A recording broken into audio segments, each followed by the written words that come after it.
Pradeep Joshi channel को subscribe करना बिल्कुल फ्री है। सब्सक्राइब करें और इस बेल आइकन को दबाएं हमारे नए वीडियोस सबसे पहले देखने के लिए।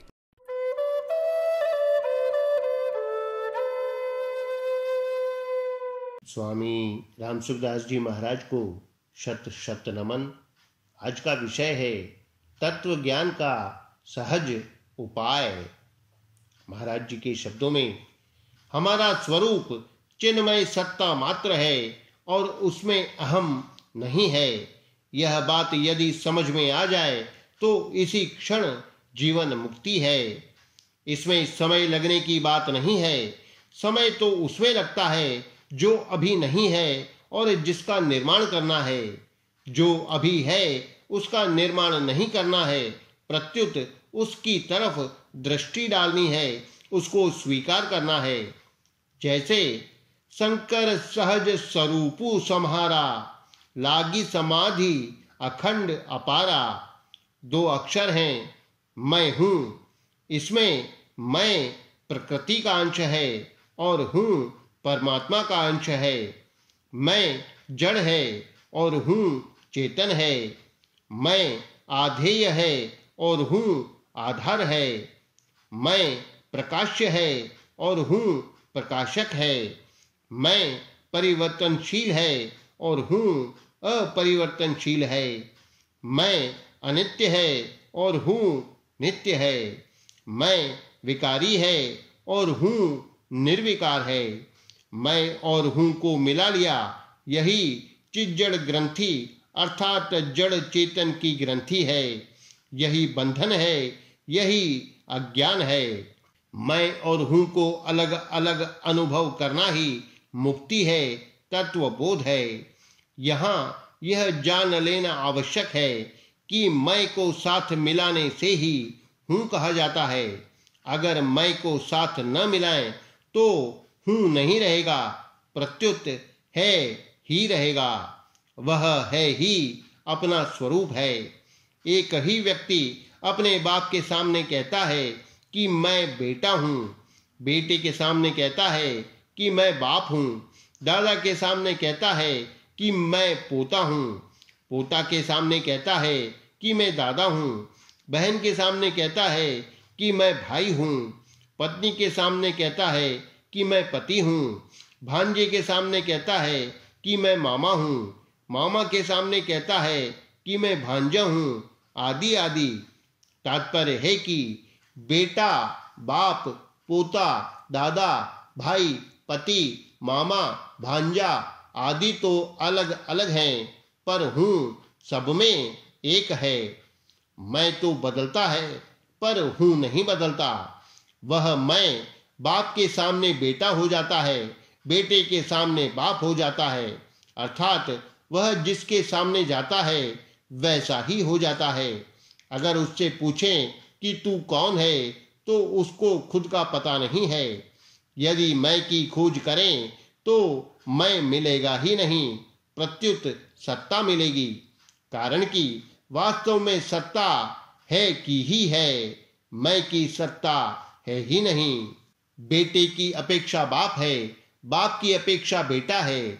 इस प्रकार बेटा, बाप, पोता, दादा आदि नाम अपेक्षा से अर्थात सापेक्ष हैं।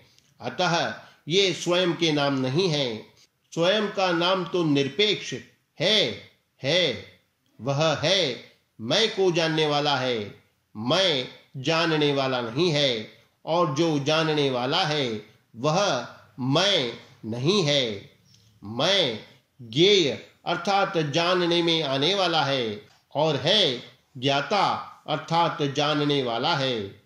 मैं एक देशीय है और उसको जानने वाला है सर्वदेशीय है। मैं से संबंध माने या न माने, मैं की सत्ता नहीं है। सत्ता है कि ही है।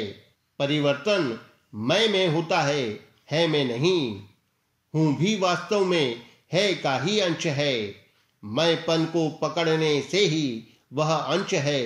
अगर मैंपन को न पकड़ें तो वह अंश अर्थात हूँ नहीं है, प्रत्युत है अर्थात सत्ता मात्र है। मैं अहंता है और मेरा बाप, मेरा बेटा आदि ममता है। अहंता ममता से रहित होते ही मुक्ति है। निर्ममो निरहंकारः स शांतिमधिगच्छति। यही ब्राह्मी स्थिति है। इस ब्राह्मी स्थिति को प्राप्त होने पर अर्थात है में स्थिति का अनुभव होने पर शरीर का कोई मालिक नहीं रहता, अर्थात शरीर को मैं मेरा कहने वाला कोई नहीं रहता। मनुष्य है, पशु है, पक्षी है, ईंट है, चूना है, पत्थर है, इस प्रकार वस्तुओं में तो फर्क है, पर है में कोई फर्क नहीं है। ऐसे ही मैं मनुष्य हूँ, मैं देवता हूँ, मैं पशु हूँ, मैं पक्षी हूँ। इस प्रकार मनुष्य आदि योनियां तो बदलती हैं, पर स्वयं नहीं बदला है। अनेक शरीरों में, अनेक अवस्थाओं में चिन्मय सत्ता एक है। बालक, जवान और वृद्ध ये तीनों अलग अलग हैं, पर इन तीनों अवस्थाओं में सत्ता एक है। कुमारी, विवाहिता और विधवा ये तीनों अलग अलग हैं, पर इन तीनों में सत्ता एक है। जागृत, स्वप्न, सुषुप्ति, मूर्छा और समाधि ये पांचों अवस्थाएं अलग अलग हैं, पर इन पांचों में सत्ता एक है। अवस्थाएं बदलती हैं, पर उनको जानने वाला नहीं बदलता। ऐसे ही मूढ़, क्षिप्त, विक्षिप्त, एकाग्र और निरुद्ध इन पांचों वृत्तियों में फर्क पड़ता है, पर इनको जानने वाले में कोई फर्क नहीं पड़ता। यदि जानने वाला भी बदल जाए तो इन पांचों की गणना कौन करेगा। एक मार्मिक बात है कि सबके परिवर्तन का ज्ञान होता है, पर स्वयं के परिवर्तन का ज्ञान कभी किसी को नहीं होता। सबका ईदनता से भान होता है, पर अपने स्वरूप का ईदनता से भान कभी किसी को नहीं होता। सबके अभाव का ज्ञान होता है, पर अपने अभाव का ज्ञान कभी किसी को नहीं होता। तात्पर्य है कि है अर्थात सत्ता मात्र में हमारी स्थिति स्वतः है, करनी नहीं है। भूल यह होती है कि हम संसार है, इस प्रकार नहीं में हे का आरोप कर लेते हैं। नहीं में हे का आरोप करने से ही नहीं अर्थात संसार की सत्ता दिखती है और है की तरफ दृष्टि नहीं जाती। वास्तव में है में संसार, इस प्रकार नहीं में है का अनुभव करना चाहिए। नहीं में है का अनुभव करने से नहीं नहीं रहेगा और है रह जाएगा। भगवान कहते हैं, ना सतो विद्यते भावो, ना भावो विद्यते सतः। असत की सत्ता विद्यमान नहीं है, अर्थात असत का अभाव ही विद्यमान है और सत का अभाव विद्यमान नहीं है, अर्थात सत का भाव ही विद्यमान है। एक ही देश, काल, वस्तु, व्यक्ति, अवस्था, परिस्थिति आदि में अपनी जो परिच्छिन्न सत्ता दिखती है वह अहम अर्थात व्यक्तित्व एक देशीयता को लेकर ही दिखती है। जब तक अहम रहता है तभी तक मनुष्य अपने को एक देश, काल आदि में देखता है। अहम के मिटने पर एक देश, काल आदि में परिच्छिन्न सत्ता नहीं रहती, प्रत्युत अपरिच्छिन्न सत्ता मात्र रहती है। वास्तव में अहम है नहीं, प्रत्युत केवल उसकी मान्यता है। सांसारिक पदार्थों की जैसी सत्ता प्रतीत होती है वैसी सत्ता भी अहम की नहीं है। सांसारिक पदार्थ तो उत्पत्ति विनाश वाले हैं, पर अहम उत्पत्ति विनाश वाला भी नहीं है। इसलिए तत्व बोध होने पर शरीर आदि पदार्थ तो रहते हैं, पर अहम मिट जाता है। अतः तत्व बोध होने पर ज्ञानी नहीं रहता, प्रत्युत ज्ञान मात्र रहता है। इसलिए आज तक कोई ज्ञानी हुआ नहीं, ज्ञानी है नहीं, ज्ञानी होगा नहीं और ज्ञानी होना संभव ही नहीं। अहम ज्ञानी में होता है, ज्ञान में नहीं। अतः ज्ञानी नहीं है, प्रत्युत ज्ञान मात्र है, सत्ता मात्र है। उस ज्ञान का कोई ज्ञाता नहीं है, कोई धर्मी नहीं है, कोई मालिक नहीं है, कारण कि वह ज्ञान स्वयं प्रकाश है। अतः स्वयं से ही स्वयं का ज्ञान होता है। वास्तव में ज्ञान होता नहीं है, प्रत्युत अज्ञान मिटता है। अज्ञान के मिटने को ही तत्व ज्ञान का होना कह देते हैं।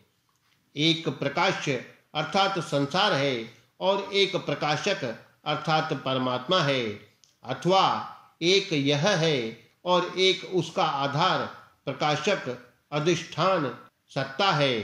अहम न तो प्रकाश्य अर्थात यह में है और न प्रकाशक अर्थात सत्ता में ही है, प्रत्युत केवल माना हुआ है।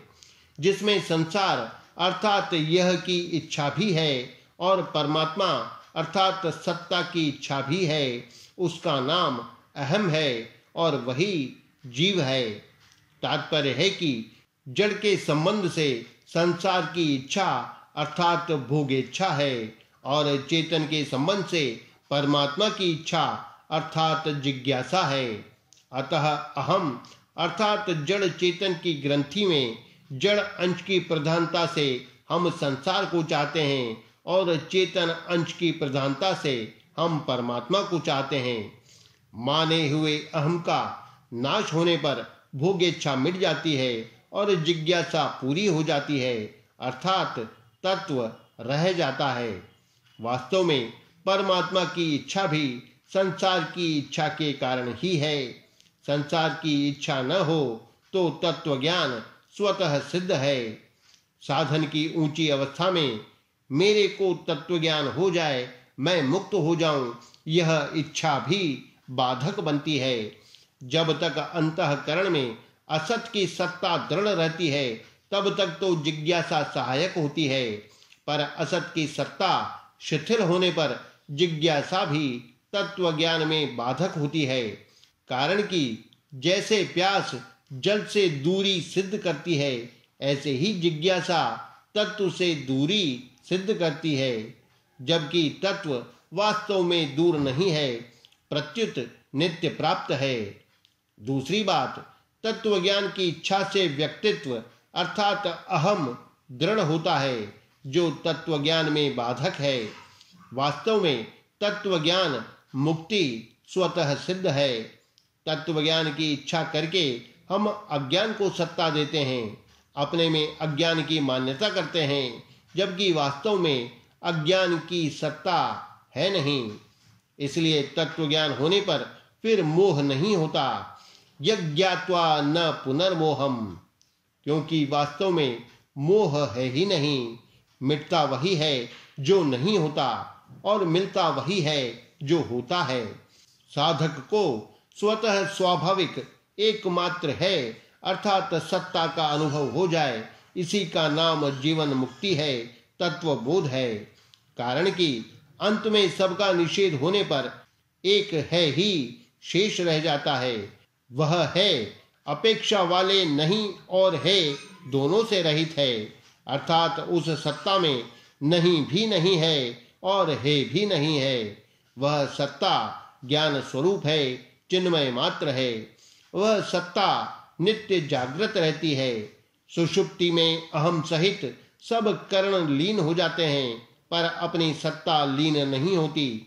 यह सत्ता की नित्य जागृति है। वह सत्ता कभी पुरानी नहीं होती, प्रत्युत नित्य नई ही बनी रहती है, क्योंकि उसमें काल नहीं है। उस सत्ता मात्र का ज्ञान होना ही तत्व ज्ञान है और सत्ता में कुछ भी मिलाना अज्ञान है।